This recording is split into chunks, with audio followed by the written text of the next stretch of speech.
because I know on the Xbox 360s you can't just swap the drives over.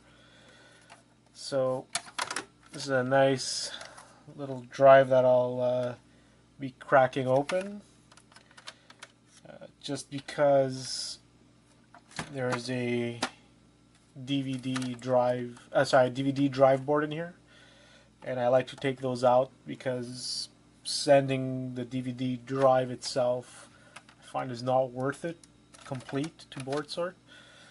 So we'll put that on the side. So now we have the main board here, which actually looks pretty decent and might be considered a peripheral board. So we got the hard drive DVD drive connection cable. Got another power cable here, no gold in it, but good for scrap wire. So now we have some components here that I'm sure are sellable. I know the power supply works, and I know usually on eBay they go for about 20 bucks. Also depending on the model. Scrap value is almost nothing. There's some copper, and it's a brown board, so low grade. So let's take this guy out. There's a couple of screws.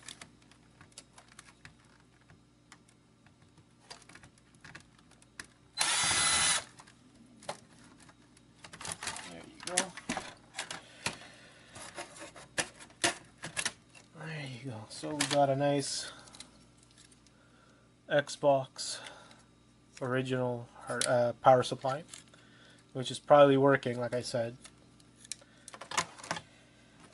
Let's take out the main board, which I think is the issue. These sometimes get corroded in certain places, and they stop working properly. Like I said, with this one, you press the eject button and it just shuts off and turns back on.